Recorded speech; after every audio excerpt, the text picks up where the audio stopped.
Banorët e fshatit Corroj në Kukës janë përplasur me anëtarët e Këshillit Bashkiak për shkak të devijimit të fondeve që duhet të shkonin për rikonstruksionin e rrugës Mamës Corroj. Sipas banorëve, fondet po përdoren për qëllime të tjera, ndërsa rruga e degraduar do të vijojë të lihet pa investime. Fondi i parë që është caktuar për zonën tonë. Qoftë nuk mjafton komplet fondi pjesë, po jemi shumë në një pozicion të vështirë për çështjet rrugës. Rruga nuk ka as mirëmbajtje, as asnjë lloj përgjegjësie.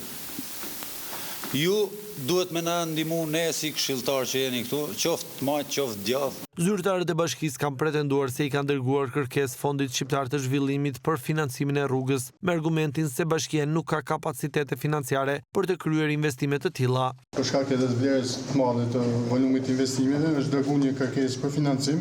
Në momentin që do vijë përgjigjja, pastaj do diskutohet. Kjo rrugë është në listën e prioriteteve të bashkisë, por për shkak të mundësisë financiare nuk është bërë e mundur fillimi i investimit. Kërkesën e banorëve të Surrojit e kanë mbështetur këshilltarët e opozitës, të cilët kanë paralajmëruar për shkallëzim të situatës. Kur shkohet diku, shkohet me projekt dhe thuhet, ky është projekti, ky është qëllimi, ky është përfitimi i komunitetit. Paktën, qoftë edhe mirëmbajtja duhet bëhet nga bashkia kur s'ka fonde për të investuar, se ndoshta projekti mund të jetë me një vlerë shumë të madhe.